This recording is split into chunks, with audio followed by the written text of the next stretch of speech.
I had barely stepped out of the taxi when I saw the two of them standing on my porch, my father and my older brother smirking like they'd been waiting all day just to throw a punch I'd never see coming. My sea bag was still slung over my shoulder, my boots still dusty from Okinawa, and I hadn't even taken 3 steps toward the house before my father said it. "You're homeless now." Just like that. No hello, no welcome home, just a sentence that hit harder than any blast wave I'd ever felt downrange. I froze. "What are you talking about?" I asked, but my brother snorted into his beer and said, "We sold your house, sis. Try to keep up."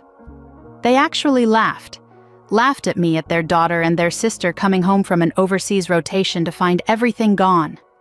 My father pointed lazily at the front door as if this were nothing more than a game.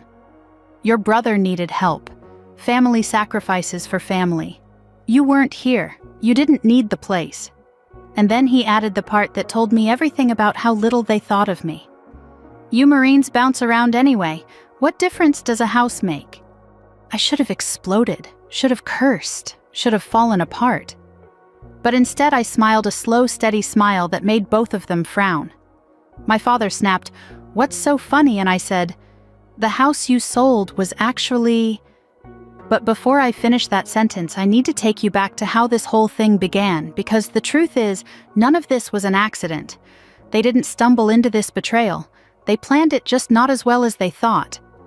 3 months earlier, I had been stationed in Okinawa halfway through a 6-month rotation. I'd been looking forward to that assignment. Shore duty isn't glamorous, but it's predictable, and predictable is something Marines don't get often. I used my off hours to call home, check on the house, and make sure nothing was burning down.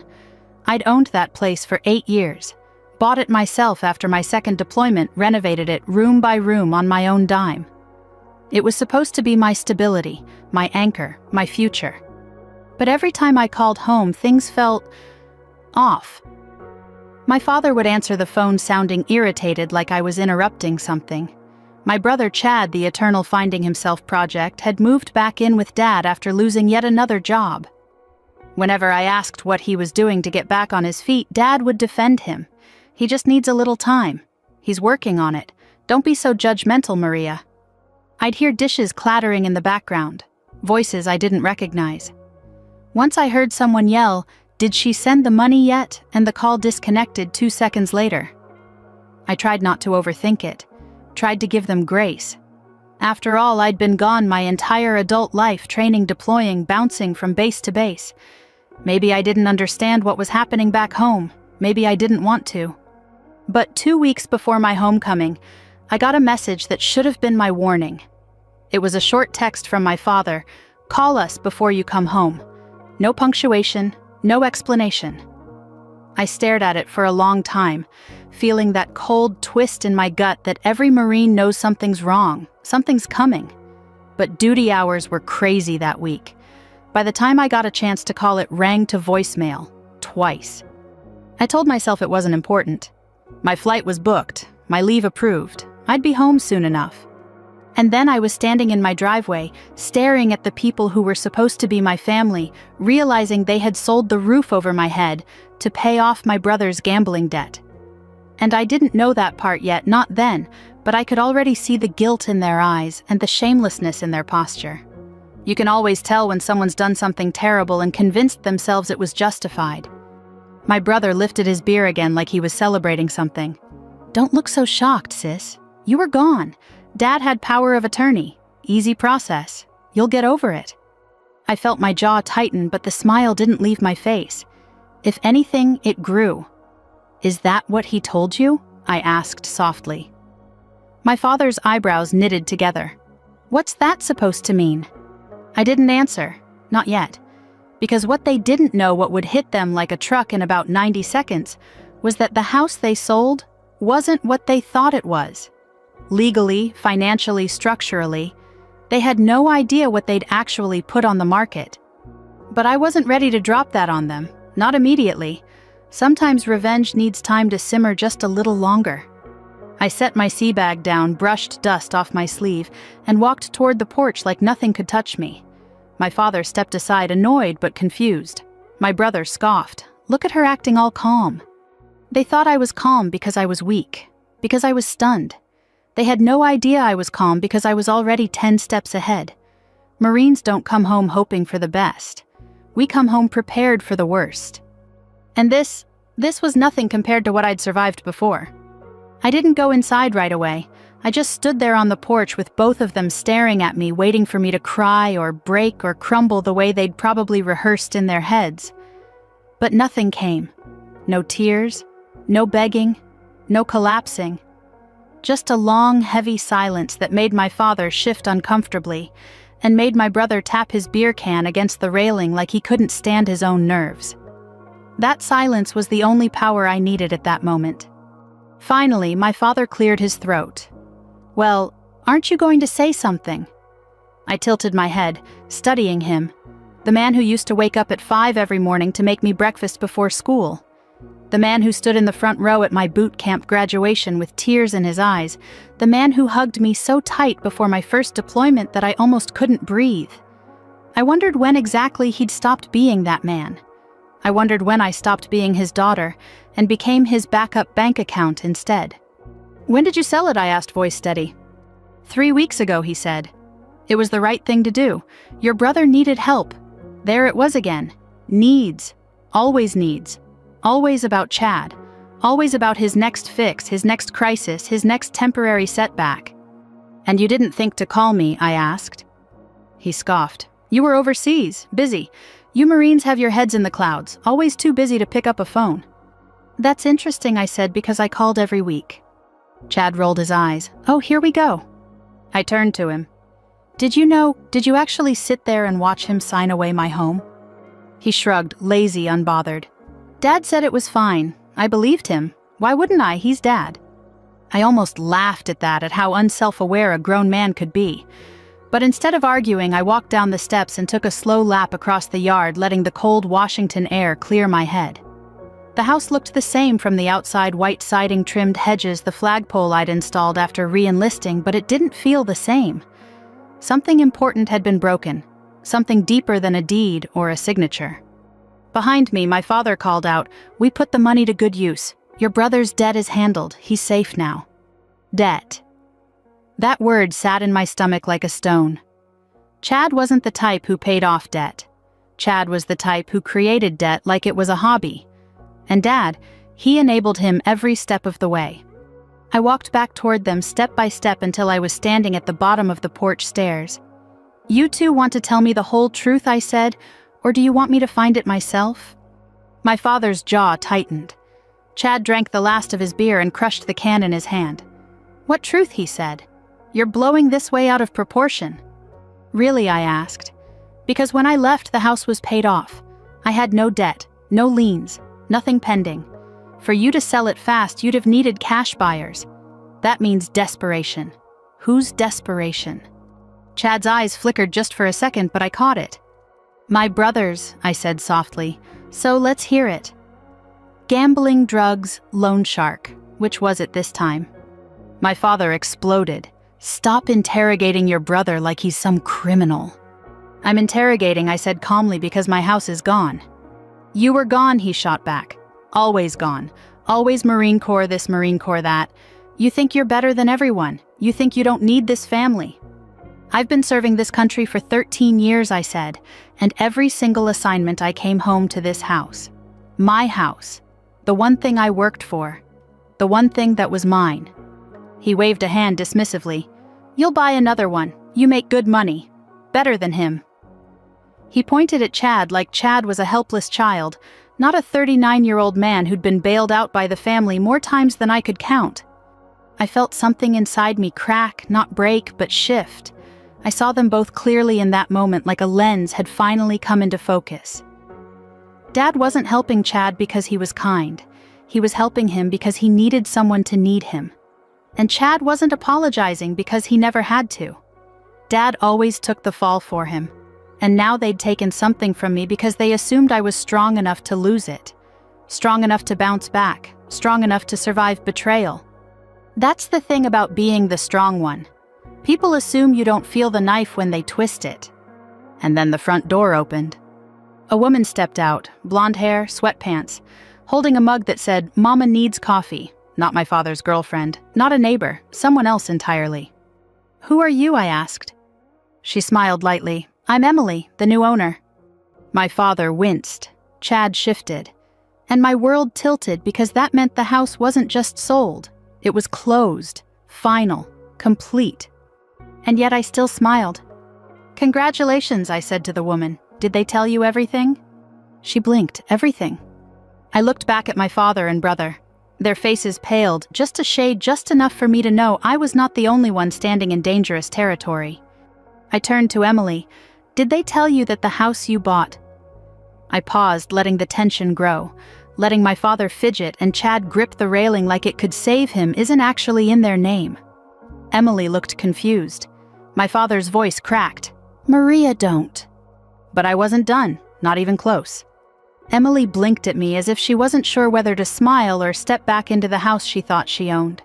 She looked like the kind of woman who tried to avoid conflict her whole life, gentle, polite, the sort who apologized when other people bumped into her. And here she was, caught in the middle of a mess she didn't even know existed. She held her coffee mug a little tighter. "What do you mean it's not in their name, the paperwork?" "I'm sure the paperwork looked official," I said, keeping my voice even and calm, "but paperwork only tells one side of the story." I looked at my father, then letting the silence drag, letting him feel the weight of what he'd done. His face flushed red, the kind of red that comes from shame mixed with anger. Chad quietly muttered something under his breath, but even he had stopped smirking. They both knew I wasn't bluffing. They knew I had something they didn't understand, something they hadn't accounted for when they decided to use my power of attorney like a golden ticket. "I don't understand," Emily whispered. "Your father said—" "My father says a lot of things," I replied. "Let me ask you something. When you bought this house, who handled the sale?" She glanced at my father, then back at me. "A man named Benson. He said he was helping your family with the transfer." I closed my eyes just for a second. Benson. Of course it was Benson, an old acquaintance of my father's, someone who always had a connection or a deal, a man who operated in the gray areas of anything involving money or property. The kind of man who showed up at barbecues when my father remarried, always bragging about flipping houses without ever lifting a hammer. The kind who knew how to turn desperation into profit. "Did you sign anything with an attorney present?" I asked. She shook her head. "He said it wasn't necessary. He said the family wanted it quick." The last word cracked a little. Quick. That's how these things happened. Quick sales, quick transfers, quick lies, quick destruction. Behind me, my father stepped forward. "Maria, enough. You're upsetting her." I turned around slowly. "Upsetting her? You sold her a house you had no right to sell. You stole from me, and you put her in the middle of it." My voice stayed calm, but something sharp moved underneath it. Years in the Marine Corps had taught me that raising your voice was the quickest way to lose power. Silence, restraint, precision, those were far more effective weapons. My father rubbed his forehead and said, "You weren't here. You didn't need the house. We handled things the best we could." "The best you could," I echoed, or the fastest way to clean up another one of Chad's disasters. Chad stiffened. It wasn't a disaster, it was a misunderstanding. "A misunderstanding that cost thousands," I asked. "Or tens of thousands. Let me guess, sports betting poker. Or did you finally graduate to loan sharks?" He looked away, jaw tight. That was enough of an answer. I turned back to Emily. "How long have you been here?" "A week," she said softly. "We just moved in." "And did you wonder why the sale went so fast?" She hesitated. "A little. But your father said you were living overseas and wanted the money for something else. He said you'd agreed."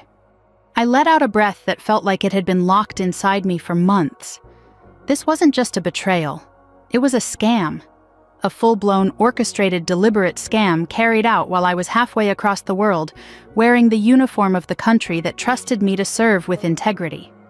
"Emily," I said gently, "I'm sorry you were dragged into this, but the truth is they didn't have the legal right to sell this house. Not fully." I reached into my pocket and pulled out a folded document, a copy of something I'd carried with me since deployment ended. Her eyes traced the page as I held it out. "This house was purchased using a VA home loan. That means certain protections apply, and certain rules. And selling it without me present, without my consent, without proper legal procedure. I glanced at my father. That's a federal issue, not a family issue. Emily's eyes widened. My father's face went pale. Chad's bravado evaporated completely. He looked like a kid caught stealing candy from a store shelf. I continued. Power of attorney gives temporary rights to handle bills, repairs, emergencies. It does not give the right to sell federally backed property without filing a series of authorizations, none of which were done. Emily pressed a hand against her chest. Are you saying the sale is invalid? I'm saying, I replied slowly, that this isn't what you think it is, and unfortunately you'll need legal help to sort it out. My father stepped closer, voice shaking with a mixture of anger and fear. Maria, don't do this. We're family. That didn't stop you, I said. Family didn't matter when you needed quick cash. It was for your brother, he shouted. And what about me? I asked quietly. When did I stop being your child? When did I become expendable? For the first time since I'd stepped onto that porch, he had no answer. Emily finally spoke again. What do we do now? I said, get a lawyer. And you tell them everything. And you stop speaking to my father outside of official channels. Because the deeper you let yourself get involved with this situation, the worse it will be for you. She nodded slowly, clutching her mug like it was the only solid object left in her world. My father pointed a finger at me.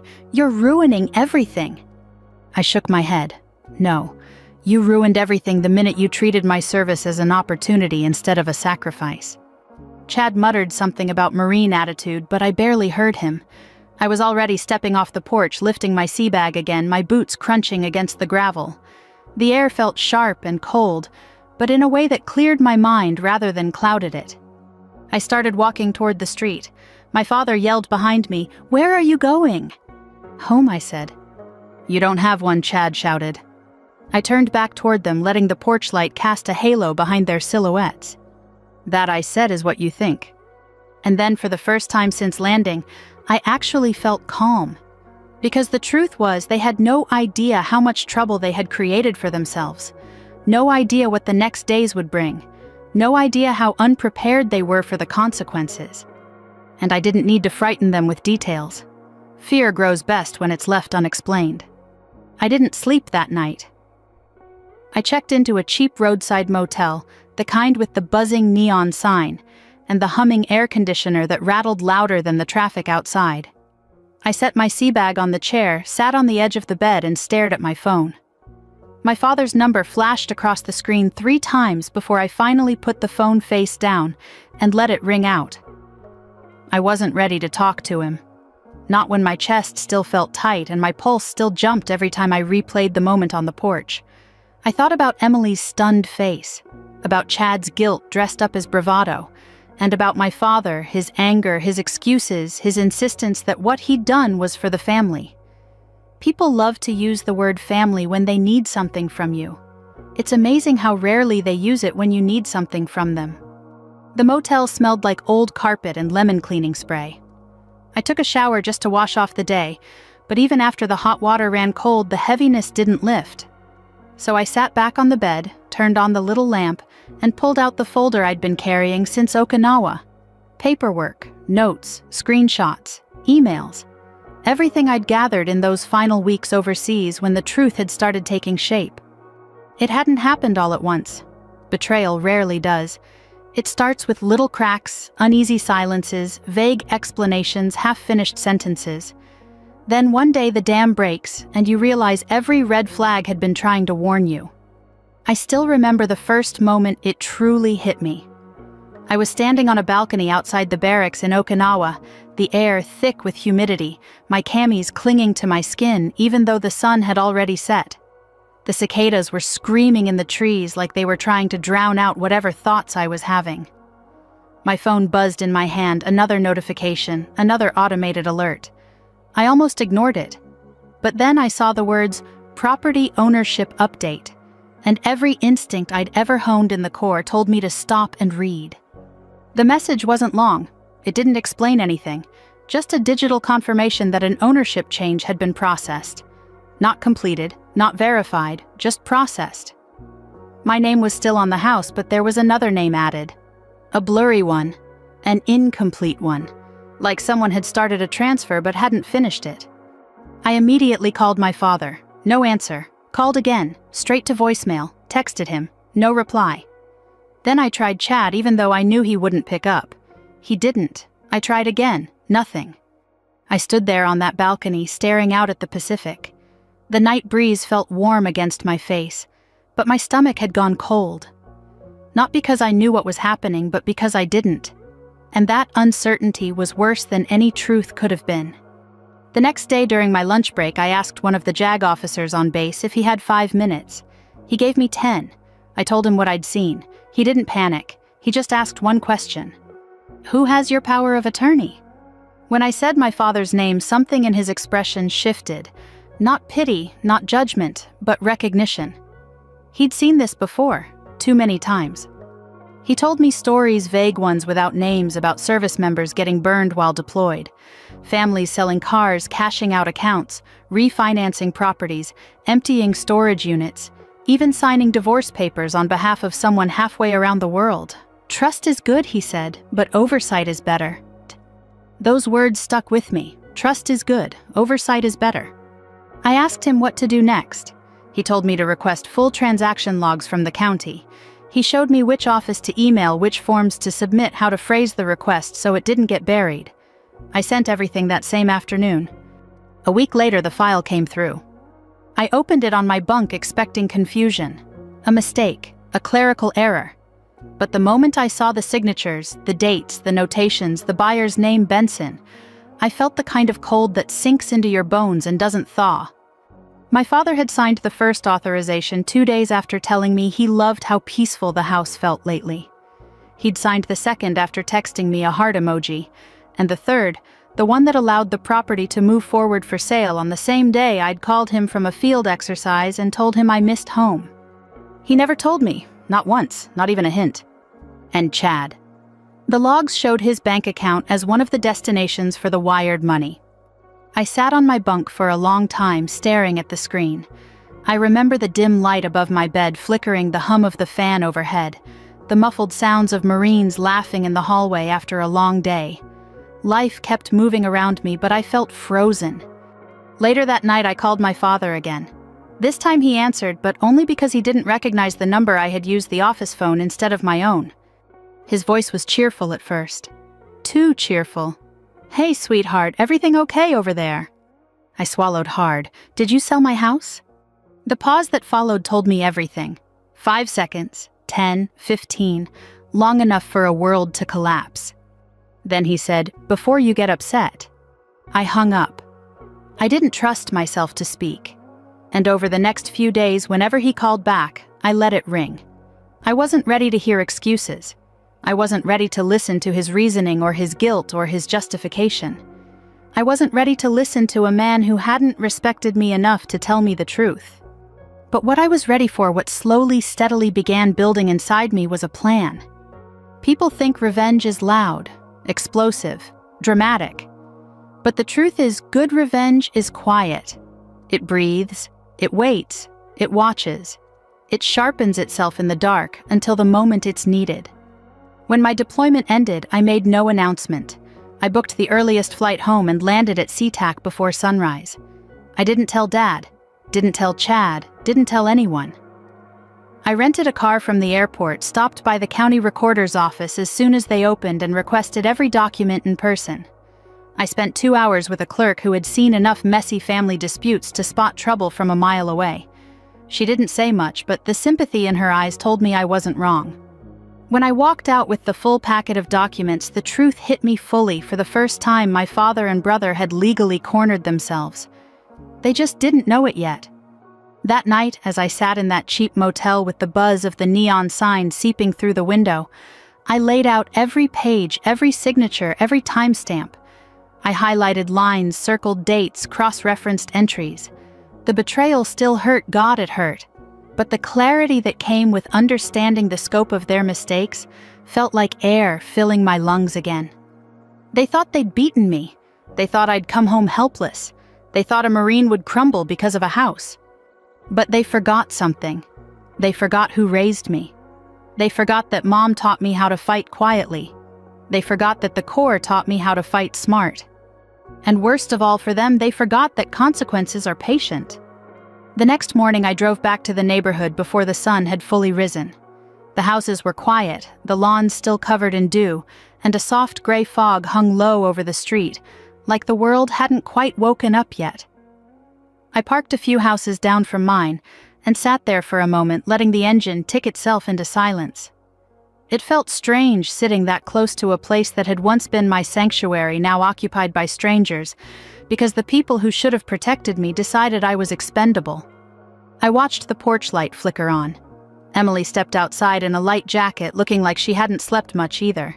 Her hair was pulled back in a loose bun, and she stood on the porch with her arms wrapped around herself, staring at the yard with a lost expression. I got out of the car and walked toward her slowly so I wouldn't startle her. When she looked up and saw me, I lifted a hand. "Morning." "Morning," she said softly. "I didn't expect to see you here." "I know," I said, "but we have a lot to sort out." I stepped onto the grass and stayed a few feet away, not wanting to invade the space that for the moment she believed was hers. "Did you talk to anyone last night?" She nodded. "My husband. He's flying back tonight. He said we'll get a lawyer first thing tomorrow." Then she hesitated and added, "I didn't tell your father." "Good," I said, "don't." She exhaled shakily and sank onto the porch step, the mug in her hand trembling slightly. "I don't know how this happened. We've been saving for years. This was supposed to be our fresh start, our first real home." Her voice cracked, and for a moment I felt a pang of guilt, not because I'd caused any of this, but because the damage done by my father had spilled onto someone who didn't deserve it. I sat down on the step beside her. "You didn't do anything wrong, Emily. You bought a house. You trusted the people selling it. That's what anyone would do." She nodded, but tears slipped down her cheek anyway. "When he told us he had authority, we believed him. He seemed so certain." "My father always sounds certain," I said, "even when he's dead wrong." She wiped her face quickly. "What do you think will happen now?" "That depends on how honest you want to be with your lawyer," I said, "and how honest they want to be with the court." I reached into my bag and pulled out 2 copies of the documents I'd assembled. "Here, these are for your attorney. They outline everything I told you yesterday." Emily took the papers, her fingers brushing mine briefly. "This is going to get messy, isn't it?"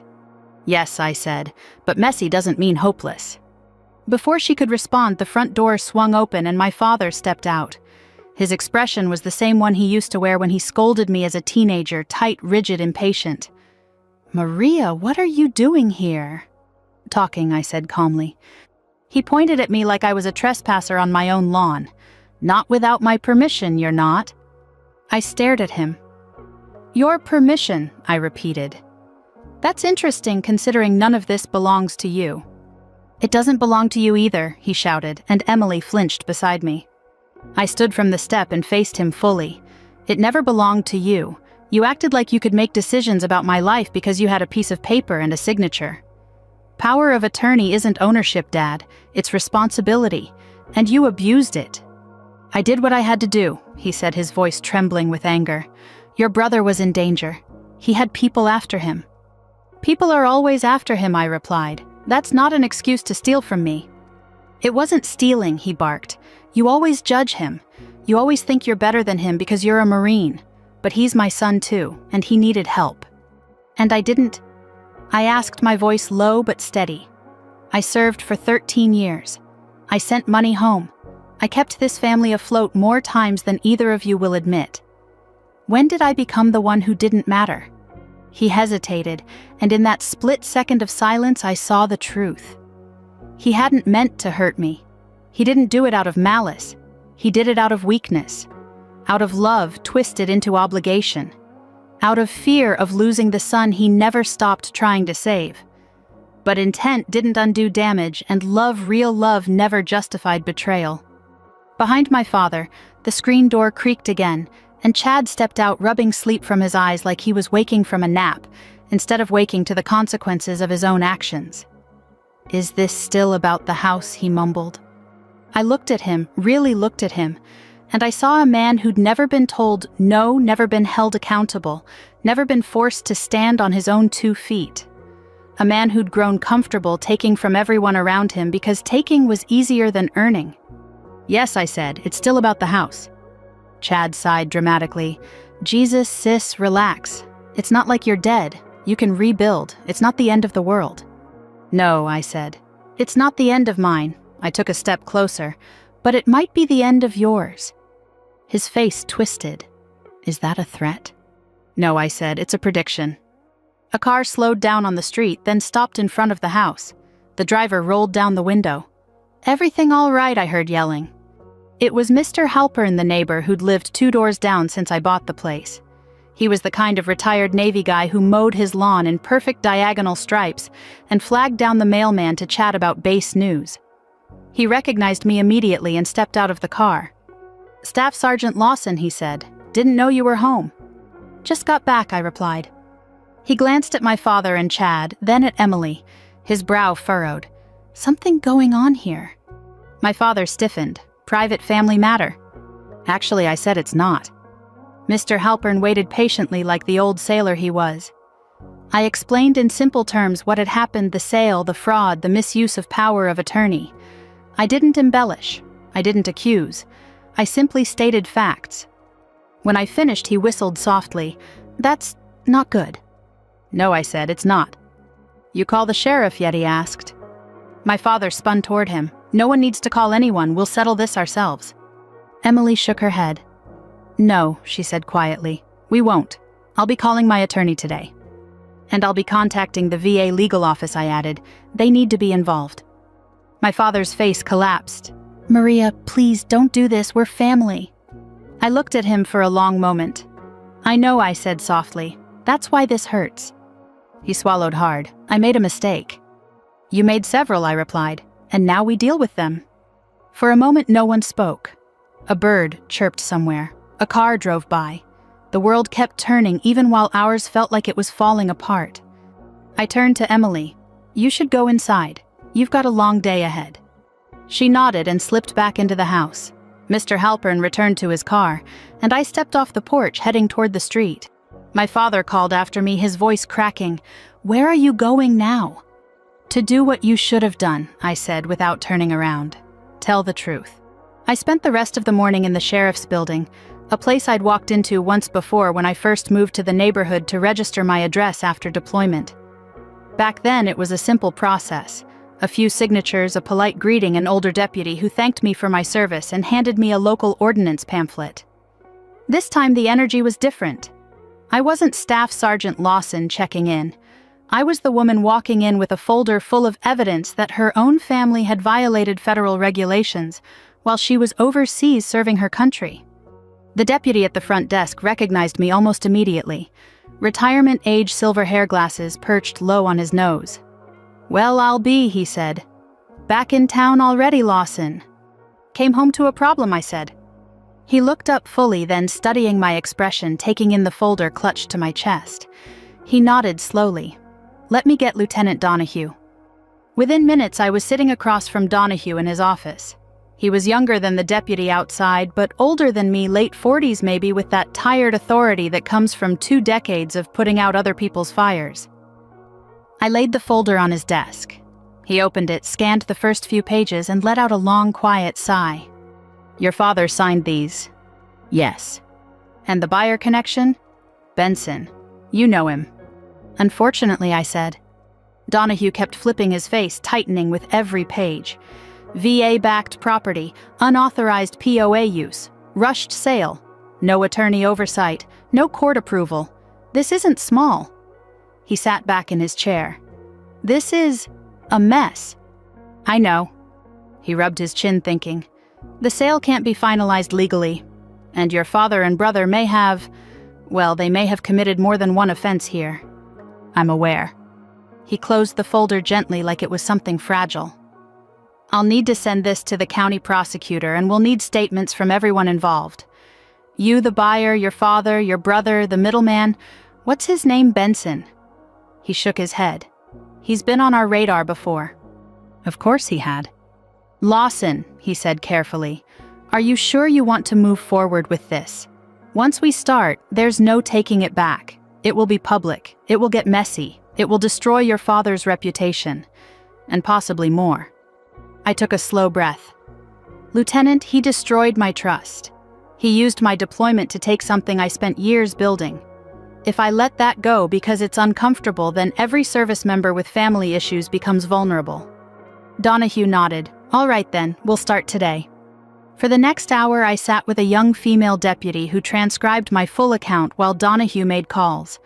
I described everything: the power of attorney, signing the emails in Okinawa, the unreturned calls, the text from Chad, the balcony night, when I discovered the ownership change, the rushed sale, the porch confrontation, Emily's involvement.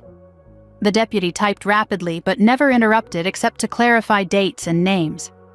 When I finished, she looked up and said quietly, "I'm sorry." The unexpected sympathy almost cracked me. I nodded instead and said thank you. When I stepped out of the sheriff's building, the afternoon sun was high, warming the pavement. I felt a strange mixture of exhaustion and clarity. This wasn't revenge anymore, not in the childish sense. This was accountability, and accountability takes work. Emily called me later that afternoon. Her voice shook as she told me her attorney had confirmed everything: the sale was invalid, and she had grounds to pursue legal action, not just to reverse the transfer, but to hold both Benson and my father liable for damages. "I didn't want any of this," she said. "I just wanted a house." "I know," I said gently. "And you'll get one. But this one needs to be fixed first." She asked if I would be willing to speak with her attorney directly. I agreed. An hour later, I was on a conference call, walking through every detail again, letting the lawyer interrupt, ask questions, confirm timelines. The more I talked, the calmer I felt, like every word was lifting another weight off my chest. But the real confrontation was still ahead. Around 8 that evening, just as the sky was fading into that deep blue between daylight and night, my phone rang again. This time it wasn't Emily, it wasn't the sheriff's office. It was Dad. For a moment I considered letting it ring, but something inside me, maybe the part that still remembered the father he used to be, made me answer. He didn't yell this time. His voice was small, tight, almost brittle. "Maria, the sheriff's office came by." "I know." "They said you filed a report." "I did." He let out a shaky breath. "You didn't have to do that." I closed my eyes. "I gave you every chance to be honest. You weren't." "I made a mistake," he said again, like repeating the words would turn them into something meaningful. "You made a series of choices," I corrected, "and each one hurt someone." "It wasn't supposed to hurt you," he whispered. "Dad, it was always going to hurt me. You sold my home." There was a long pause. I heard him inhale, heavy and slow. "Can we talk in person?" he asked. "Yes," I said, "but not alone." He sounded wounded by that, but he didn't argue. "Okay, tomorrow morning. Your house." "My house," I repeated, letting the words settle into the space between us. "I'll be there." When I hung up, the motel room felt heavier than before. Not because of fear, no. That part had passed. What I felt now was the weight of endings and beginnings tangled together so tightly I couldn't tell which was which. I didn't sleep much that night either, but I wasn't restless. I was ready. The next morning I drove back to the house. Emily was there with her attorney. The sheriff's deputy arrived shortly after.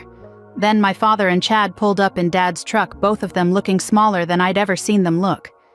Dad wouldn't meet my eyes. Chad looked like he wanted to disappear into the ground. We stood in a loose circle in the yard. No shouting, no dramatics, just the quiet tension of a truth finally cornered with nowhere left to go. Dad cleared his throat. "I didn't realize it was illegal," he said. "I swear to God I didn't." "You didn't want to realize," I said softly. "There's a difference." Chad mumbled something, but his lawyer, yes, he had brought one, put a hand on his shoulder, silencing him. The sheriff's deputy explained the next step statements, temporary restrictions on both Dad and Chad, regarding the property forthcoming investigation, the likelihood of charges. My father's face went pale at the word. He looked at me, then eyes watery. "I never meant for it to come to this." "I know," I said, "but you brought us here." Then I turned away because there was nothing else left to say. For the first time in days, I walked toward the front door and placed my hand on it. The paint felt cool beneath my fingertips, familiar in a way that made my throat tighten. I didn't open it. Not yet. But I stood there long enough to feel something returning a sense of home, not because the house was safe, but because the truth was. When everyone left that morning, the deputy, the attorneys, the neighbors who lingered near their windows pretending not to watch, I stayed in the yard long after the last car pulled away. The air was cool and still carrying that quiet heaviness a neighborhood feels right after a storm. My father and brother had driven off without a word. Emily and her attorney had gone to file their paperwork, and I stood alone on the small patch of grass I used to mow every Sunday morning, letting the silence settle around me like a blanket I didn't know whether to wrap myself in or shake off. I finally opened the front door, slowly, cautiously. It felt like walking into a memory that wasn't mine anymore. The living room looked different. Emily had rearranged the furniture, added soft blankets, hung pictures of her family on the walls. But underneath the new touches, I could still see the shadow of my own life. The dent on the floor where I dropped a toolbox 3 years ago. The little scratch on the doorframe from when I moved my dresser alone. The faint outline on the wall where my medals once hung. Homes change, but they remember. I walked through the place room by room.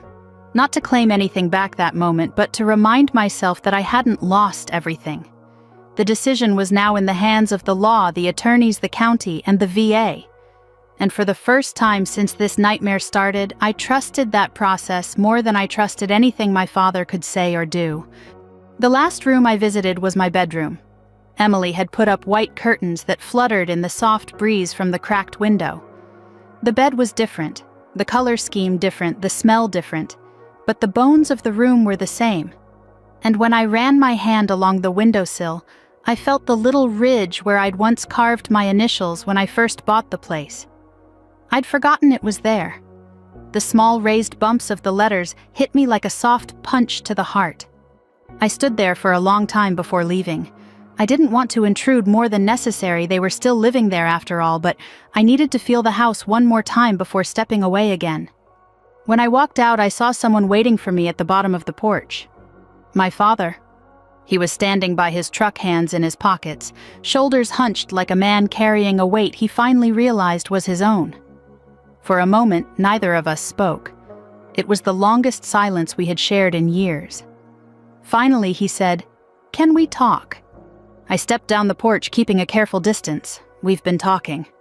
"No," he said quietly, "not like this." Something in his voice, humility maybe, or the exhaustion of a man who'd run out of excuses, made me pause. I nodded once. He looked older than I remembered. Not old in the way time makes you old, but old in the way regret does suddenly and all at once. His eyes were red, and his mouth trembled when he started speaking. "I thought I was helping him," he said. "I thought if I didn't step in, he'd lose everything." "You didn't step in," I said. "You stepped over me." He bowed his head. "I know, and I don't expect you to forgive me. I just need you to understand. I was scared." "Of what?" "Losing him," he whispered. "He's a mess, Maria. He always has been. But he's all I have left." He swallowed hard. "And I didn't want to lose you either. But I kept choosing wrong." I didn't soften, not yet, but I listened. "Your mother was the strong one," he continued. "You got that from her. After she died, I didn't know how to hold things together. Chad needed me more, or at least it felt like he did. You were always fine. You were always the one who made it. I thought you wouldn't break." "I didn't," I said, "but you broke something in me." His eyes filled. "I know." "And you broke something in yourself too," I added. "You just don't see it yet." He covered his face with one hand like he wanted to hide from the truth. "I don't know how to fix this." "You can't fix all of it," I said gently, "but you can start by being honest, and by letting the consequences happen." He let his hand fall. "I don't want to go to jail." "You may not," I said, "but you may have to answer for what you did." He nodded slowly. "If that's what it takes to make this right, then I'll do it." And for the first time since I returned, I believed him. He started to turn away, but then he stopped. "I'm proud of you, you know," he said softly. "I know I never say it the right way. Or at all. But I am." I didn't respond right away. The words were good, but they were late. Still, they were something. A start. And maybe that was enough for now. Take care of yourself, I said. And take responsibility. He nodded again, got in his truck, and drove off slowly like his wheels were heavy. I stayed in the yard for a little longer, letting the air carry some of the weight off my shoulders. Emily came outside not long after, her hands in her coat pockets, her expression kinder than I deserved. "Are you all right?" she asked. "I think so," I said. "Are you?" "We will be," she answered. "It'll take time, but we'll figure it out." I'm glad, I told her. "No matter what happens, I want you to land on your feet." She smiled a little. "You too." The next weeks unfolded slowly. Attorneys met, papers were filed. Benson disappeared for 2 days until the sheriff found him hiding at a friend's trailer. Chad attended mandatory meetings with a public defender. My father gave a statement that lasted 3 hours and left him pale and shaking, but he didn't back out. He faced what he had done. And the house. After enough legal wrangling to fill a drawer, the sale was officially voided. Emily and her husband were reimbursed through the county's emergency fraud fund while pursuing compensation from Benson. My house remained mine, though it would be months before everything settled enough for me to move back in. But that was all right. Healing takes time. The day I finally stepped inside as the official owner again, I walked through each room, slowly feeling every memory flood back through the walls. This time, though, there was something else: peace. Not perfect peace, not complete peace, but a quiet acceptance. A gentleness I hadn't felt in years. I stood in the middle of the living room and whispered, "I'm home." But the truth was bigger than that. I wasn't just home. I was whole again, in a way betrayal couldn't break, and forgiveness didn't erase, but softened like something sharp, finally losing its edge. And if there's anything I want you to take from my story, it's this: family can fail you. People can disappoint you. The ones you love most can be the ones who hurt you deepest. But you do not lose your worth because someone else lost their way. You do not stop deserving a place in this world because someone tried to take it from you. And sometimes, just sometimes, the hardest journeys bring the clearest lessons. If my story moved you or reminded you of someone in your life, or if you've ever faced a moment where you had to stand up alone, feel free to share your own story. And if you want more like this, I'd be honored if you'd stay with me for the next one.